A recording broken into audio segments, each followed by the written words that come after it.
It was the week before Christmas, and all through the house, a creature was stirring. And boy, what a rat.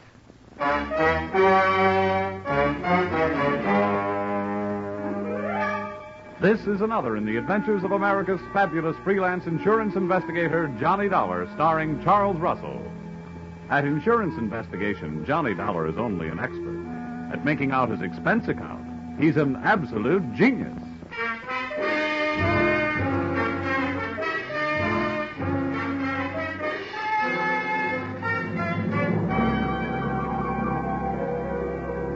Expense account submitted by Special Investigator Johnny Dollar to Home Office, Industrial Insurers Incorporated, Hartford, Connecticut. Attention, Mr. Eben Stevens, General Manager. The following is an accounting of my expenditures during investigation of small-time swindles of big-time department stores. Or how I played Santa Claus and almost got left holding the sack. Or going for a sleigh ride without benefit of snow can be tough sledding. Expense account, item 1. $1. Tip to messenger who delivered this assignment writing by hand to my apartment. Thanks, Mr. Dollar. You have never been known as a fast man with a buck, Mr. Stevens, and I must say your note to me also marked you in my mind as an economist with words. Dear Dollar, our client, the Association of Department Stores of Greater Manhattan, has requested help on the following problem. A young man has been making the rounds of New York department stores during the current Christmas rush. Using his equipment and official-looking sales book, he goes to a business department, makes a quick sale on some large item, writes it up in his furious sales book, takes the customer's cash, and disappears. Enclosed find varying descriptions as furnished by victims to date, and check for your usual retainer fee. Please put a stop to this nefarious practice at once. Signed, Eben Stevens, General Manager. Expense account, item 2. $6.21. Train fare, Hartford to New York. Next morning at 7:03 on the Banker's Special. A train very cleverly named that because 75% of its load is made up of bankers. I sat among them in a parlor car, watching them limbering up for the day's chores, slowly shaking their heads from side to side and softly whispering, "No." We arrived at Grand Central at 9:20. The bankers got off and headed for their granite vaults. I got off and headed to face my stone wall. Expense account, item 3. 4 bits, cab fare to offices of the Association of Department Stores of Greater Manhattan. There, things got brighter right away. Her name was Judy Whitehall. Boy, how she'd been missed by the scouts for the Copacabana, I'll never know. I have been assigned to help you all I can, Mr. Dollar. What would you like to know first? Your home phone number. Oh, well, maybe we better wait until later for that. How many stores are there in your association, Miss Whitehall? We have 120 member stores, Mr. Dollar. Great. You know, in one department store, I'm the kind of a guy that can't find a glove department. And now I've got 120 stores in which to find someone I don't even know. Well, we do have the man's description. Yeah, as a matter of fact, we have a lot of descriptions, all slightly different. And the regular store detectives are all on the lookout. It's like looking for a noodle in a spaghetti stack. And all the sales personnel have been warned. It's beautiful. What's beautiful? Your face. Well, really, Mr. Dollar. Hmm? After all. Oh, yeah. Oh, yes, I know. Business. Well, before I start, maybe you'd better give me a letter of identification. If I spend all day moseying around department stores without buying anything, I can stand a good chance of getting picked up as a shoplifter. Right away. Follow me. All right. Oh, just a minute. Hello, this is Miss Whitehall. Oh, yes, Mrs. Sandler. Oh, my, that's terrible. My goodness, that's awful. Good gracious, that's worse. Well, the insurance investigator is here right now, Mr. Sandler. We'll be right over.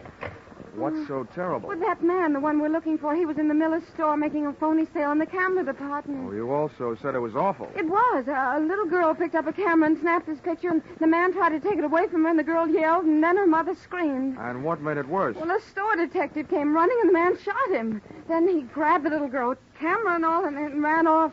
They called the police. Really? I can't imagine why.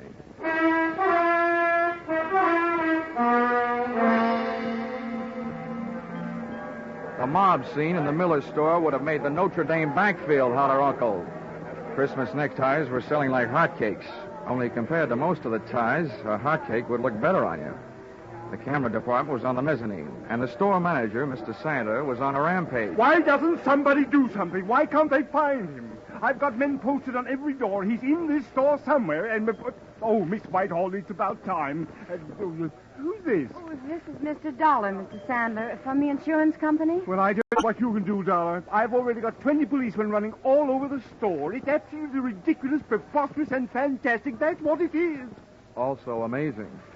Now, tell me, Mr. Santa, about that little girl who picked up the camera and snapped the culprit's picture. Did they find her yet? They certainly did, in the rug department. She'd been shoved in the middle of a pile of 9 by 12 Orientals on sale at $123.50. She was scared, but not hurt. Now, the girl was found without the camera, I suppose. Naturally, but the camera wouldn't do us any good. After all, I'm sure the camera didn't have any film in it. They never do when they're on display. Well, how about the store detective, the one who got shot? In the hospital, Miss Hall. They'll call me here as soon as they find out how badly he's been hurt. Well, look, getting back to that kid, was she able to give you a good description of the guy who grabbed her? She hasn't stopped crying long enough. Well, how about her mother? Neither is she. Well, where are they now? They're in my office. That's why I'm staying right here. Where is your office? On the 8th floor, right next to the credit office. Well, this may be the first time I ever got past the credit office. Come on, Judy.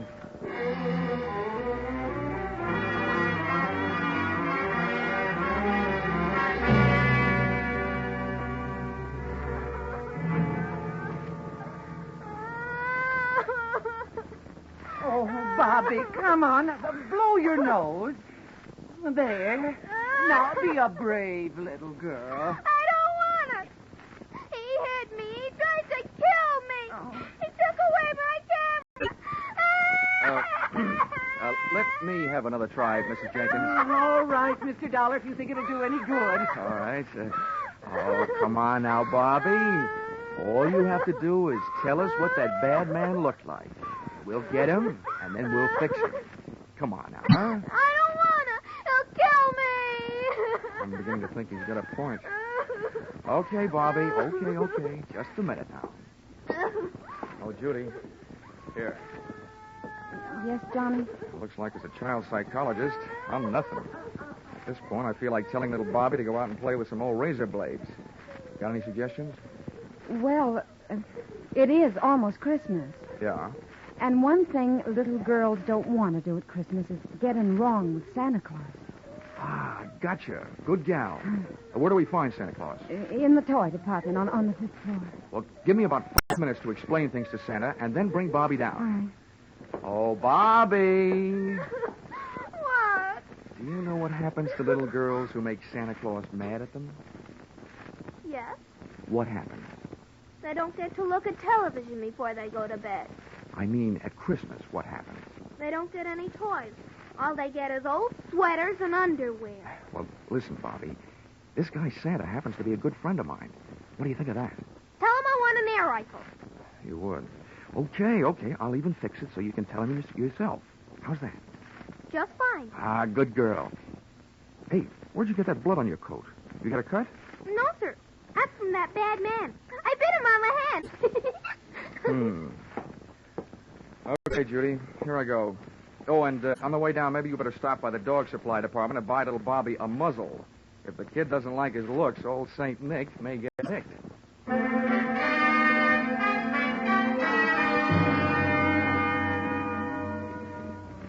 Department stores should have some kind of a congressional medal for salespeople who work in the toy department just before Christmas. I took the elevator down to 5, and when that door slid open... Toy department. Let him out, please. It was like stepping into Dante's Inferno, junior grade. First, I got on a house phone and called Santa, who was still in the camera department. He'd had word from the hospital. The store detective had died without regaining consciousness. I was no longer trying to catch a cheap swindler. I was now out to swap blood with a dirty murderer. A line of fidgety kids led me to Santa Claus, sitting benignly on his throne. I had a short talk with him, and a short wait for Judy and little Bobby.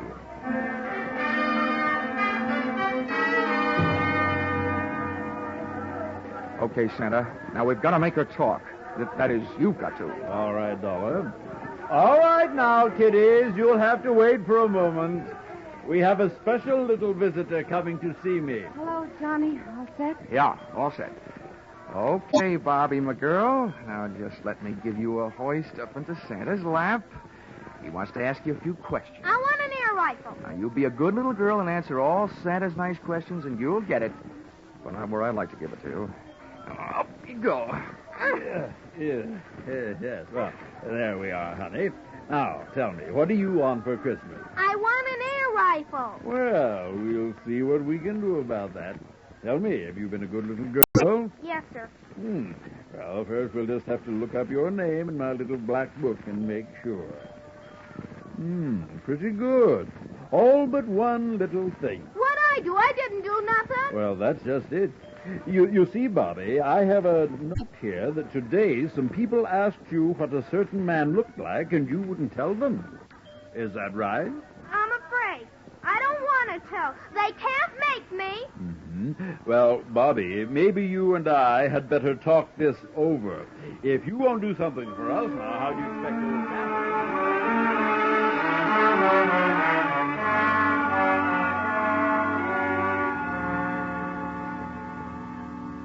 Little Bobby's description of the murderer wasn't the greatest by any means, but it was better than none at all, with which we had been furnished by the personnel in the camera department and the kid's mother. We took the girl to the advertising department, where an artist made a sketch. Armed with a drawing, we made a tour of the store exits, showing it to the police posted on every door, giving them a rough idea what to look for. A medium-build, pudgy man with black hair. And when they came across such a character, he was to be issued an invitation to show his hands. If he was sporting Bobby's teeth marks, then they'd really know. Well, this chore out of the way, Miss Whitehall and I saw our teeth in a pair of sandwiches in the tea room. The Shopper's Delight sandwich, to be exact. Cream cheese, walnuts, watercress, and pineapple on whole wheat bread.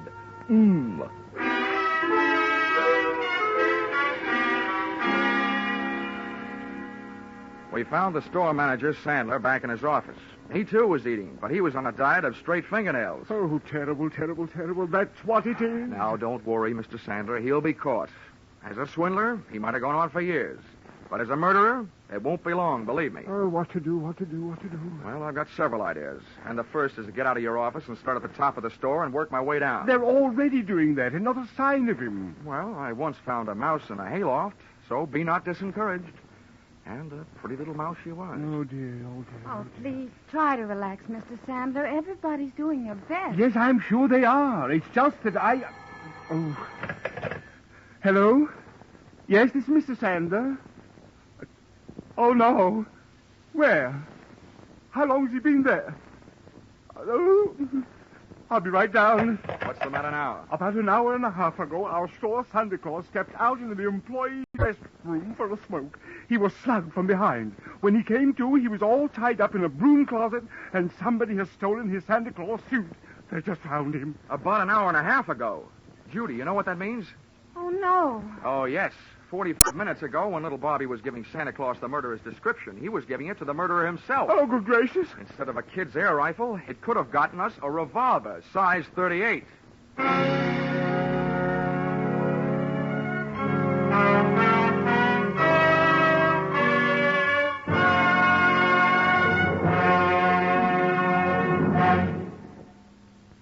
In just a moment, we will return to the second act of Johnny Dollar. But first, CBS is going to bring you one of the biggest presents you ever received from show business tomorrow afternoon, Christmas Day.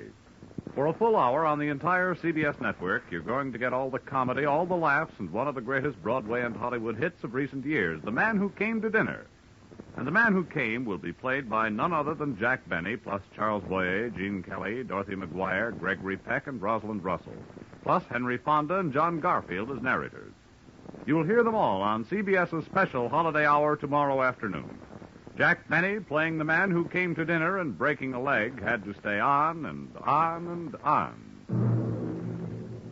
Now with our star, Charles Russell, we return to the second act of yours truly, Johnny Dollar.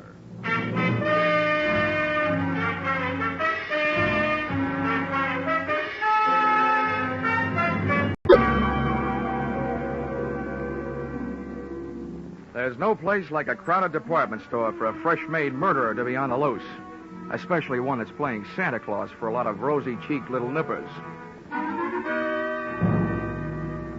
I headed back to the toy department, but when I got there, the cupboard was bare. Our lethal St. Nick had decided to give up his red flannel and white whisker hiding place. We found the empty suit in a storeroom, tossed high on a stack of baby buggies. Oh, Johnny, this is terrible. That man's a murderer. What are you going to do? What am I going to do? Now, listen, Judy. By now, there must be 87 cops sifting through this store looking for that guy. They've got 2 cops on every door. Now, all I'm going to do is help them look. This is one of those everybody's problems. You're right. I guess I'm just getting excited. Well, that you have a right to do. Come on, let's get out of here. I've got an idea. All right, Johnny, I'll Oh, do... Mr. Dollar, thank goodness I found you. Mr. Sandler wants you right away down on 3. An old lady has just been shot in Junior Mrs. Lingerie. Oh, serves her right for not acting her age. Let's go, Judy.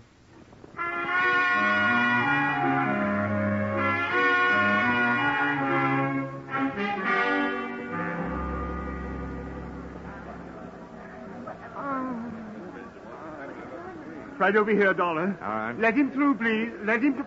Lady, please stand back now. Well, Dollar, Yeah? congratulations.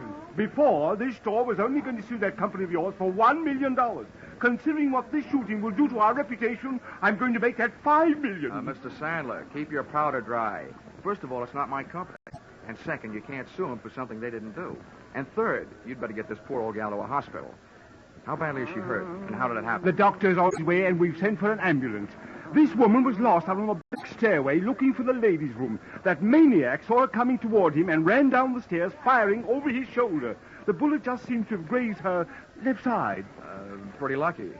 Where are the police? They're searching all over the store. Dollar, what are we going to do? This is terrible for business. Well, I suspect that any minute now, the cops will be telling you to do something that's going to be even worse for business. Close the store. Well, but close the store? Why, we're staying open late tonight. It's the last-minute rush. I'm just telling you what I think. I think the cops will double the lookouts on all the doors and make you close the store. Then they can go to work. We lose thousands of dollars. They can't make me close the store. If you stay open, you might lose a few more customers. The hard way. Where's that doctor? He'll be here any minute. Oh, Mr. Sandler. Well, yes, what is it? Well, they called up from the sporting goods in the basement. That man has been down there and held them up. And he took 4 guns and 6 boxes of ammunition. 6 boxes of... Oh, my. Oh, what's this going to do to our store? If you're not careful, it's going to turn your store into the world's largest shooting gallery with live targets. You know what I suggest, Mr. Sandler? What? What? Tell me what. Don't wait for the police to tell you. Close the store.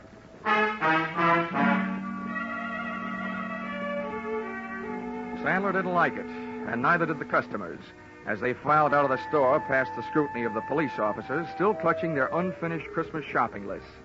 The process was slow, and while the customers were leaving, the clerks finished up their business, put the white shrouds over their counters, and they too filed out until the early night. The boys in blue, watching the doors, came up with several men answering the general description of our friend with a loose trigger finger, but none of them had little Bobby's teeth marks on his hands.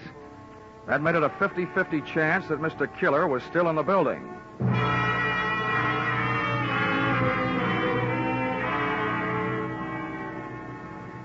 There's nothing more eerie than a department store after closing. And its white sheets, the whole joint seemed to be playing ghost.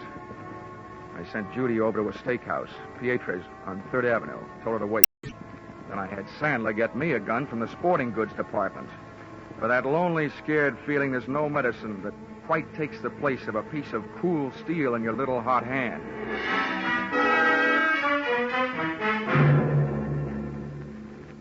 The sergeant, in charge of the police detail, posted men outside all exits. The rest he took up to the roof with him. They were going to run the whole store through their burly blue sieve, floor by floor, counter by counter, inch by inch. Sandler stayed with me down the first floor. Just for fun, I thought I would start working my way up. Dollar, don't you think we should get out of here and leave this to the police? Well, I have several goosebumps that agree with you, Mr. Sandler, but I have a very dangerous habit of trying to earn my money. Oh, this is terrible. Well, look, every counter and post in this store is just the kind of hiding place a sniper would pray for. I get paid for this kind of work. You don't. Now, why don't you go out for a nice, safe walk? It's my duty to stay here. I'm sticking with you. Okay. But remember, 2 of us gave him twice as much to shoot at. No, you did. I had to go and open my big mouth. Get down.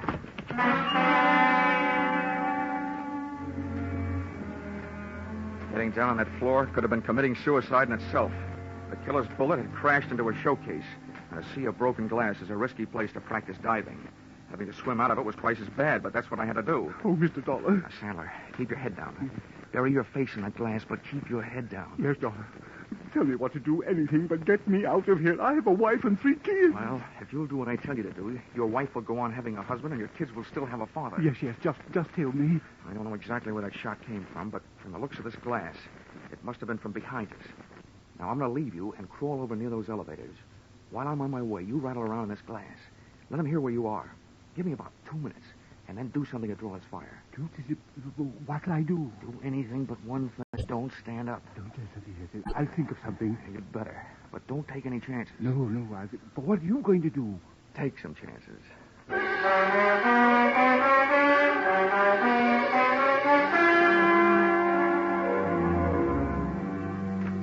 Once I was on my way, Sandler went to work with a vengeance. I could hear him thrashing around in that glass like he was trying to corner the Band-Aid market. I made it over to the elevators, scooting flat along the floor till I hit a car with an open door and slithered inside. Behind the protection of the elevator's front wall, I stood up, peered over at the edge of the door, and waited for Sandler to make the move that would draw the murderer's fire. I must say Sandler was dead game, and the way he made it move, he also stood a good chance of being plain dead. First, he stopped wiggling around on his bed of glass, and then he just stood straight up. The shot missed, but my eyesight didn't. The killer was shooting from high up, behind a pole. He was standing up on a glass showcase, hoping for a better view. And it didn't take me long to decide to give him a better view of the inside of that glass showcase. I started deliberately shooting his foothold out from under him.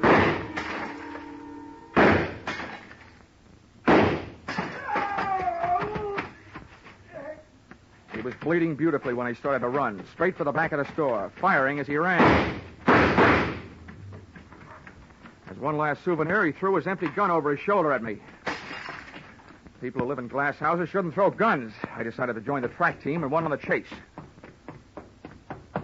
Back out of the main floor, through the employees' entrance, out to the dimly lit shipping department, and its loading dock filled with packages ready for shipment. I could hear him moving around among them. Okay, get your hands up and come out. I'm giving you a chance, but it's not going to last long. Get moving. I don't need your chance. I've got something better. Okay, so you want to play. I think I'll give you a couple of Yuletide presents early, and I'm sure nobody will mind if I open your head before Christmas.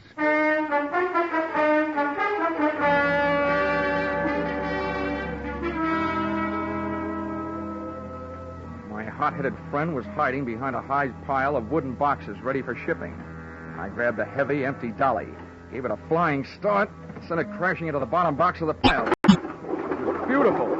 The biggest crash since 29.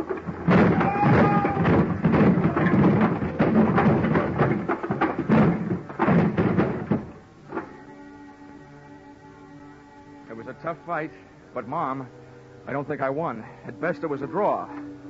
About the 15th time I belted him, he belted me right back. Oh. Then he got his hands on a hammer, laid it across the side of my head. Oh. I got the hammer, did the same for him, and made a hole in one. He fell squarely into a man-sized packing case lying at the foot of the packing bench. I was getting weak, dizzy. I had to hold him. One thing to do. Top a case lying right there. All ready. Nails part way in. Put it on right over him. Nail it on. Good, tight. Good, tight. Good, tight. Everything is going black.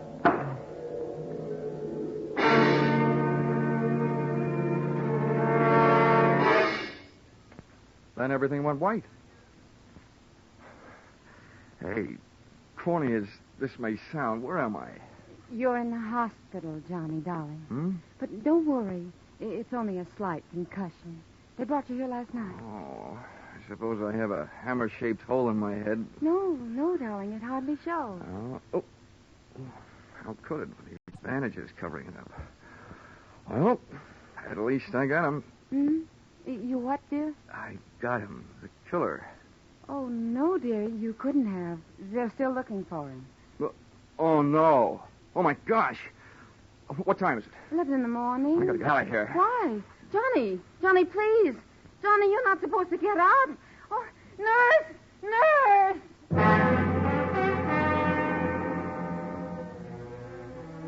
If they let him get away after all my trouble, somebody was going to need a doctor. Judy and I hit the department store in 12 minutes flat. 1 minute later, I was in the shipping department talking to the head man. Now, Mr. Dollar, just calm down. Everything's going to be all right. Now, exactly what is it you want to know? That big packing case, the one that was lying right here in front of the bench last night. Where is it? Oh, the great big one? Yes, the great big one. The one about 8 feet long and 3 feet wide? Yes, the one about 8 feet long and 3 feet wide. Well, there was something very peculiar about that case. You're telling me. Where is it? Well, this morning we came to work. The boys saw it all packed up, so they put it on the truck for upper New York State. Oh, no. Oh, indeed they did. But what was peculiar about it, even though they found it all ready to go, later on they found all the merchandise that was supposed to go in it lying around loose. It had never really been packed. Well, then quick. The least you can do is tell me where it went. Well, now that I can do. That box was the boss's big annual charity shipment of goods. That particular box is on its way to some of the unfortunates who'll be spending this Christmas away from home. All right, so where is it? By now, it should be at the New York State Prison, up in Ossining.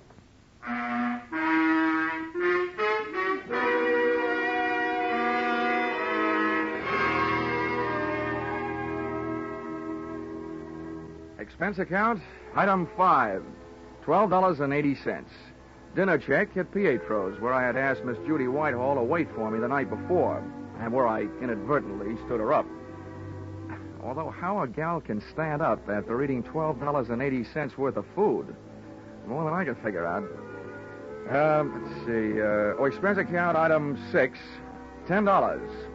Medical supplies for those poor CBS sound men, Vern Surrey and Billy Gould, who had to break all that glass during the show.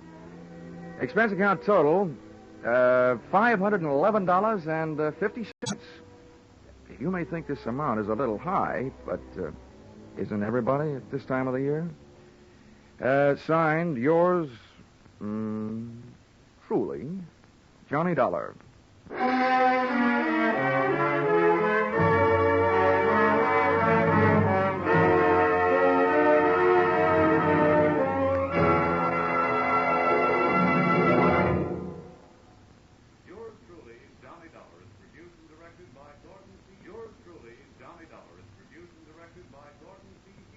Stars Charles Russell. Script by Paul Dudley and Gil Dowd. Featured in the cast were Jay Novello, Georgia Ellis, Marlene Ames, Parley Bear, Paul Duboff, and Connie Crowder. The special music is written and conducted by Leith Stevens. Your announcer is Bob Stevenson.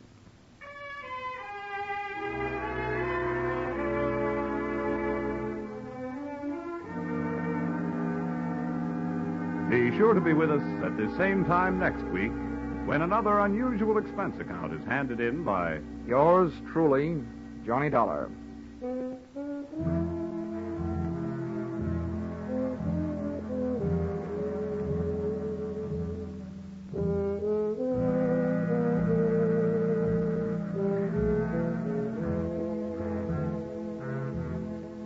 Those two pleasant gentlemen of music, Vaughn Monroe and Gene Autry, will be around with special Christmas music tonight on CBS. On his caravan, Vaughn will feature a medley of Christmas carols. And you'll hear the maestro and his band featuring Vaughn's new song success, The Jolly Old Man in the Bright Red Suit. Gene Autry will bring you Christmas music and the Christmas Eve story, Western style. Be sure to hear these two Saturday night CBS stars, Vaughn Monroe and Gene Autry, on most of these same CBS stations.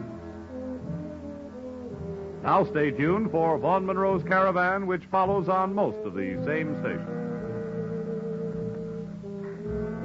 This is CBS, where yours truly, Johnny Dollar, meets adventure every Saturday night. The Columbia Broadcasting System.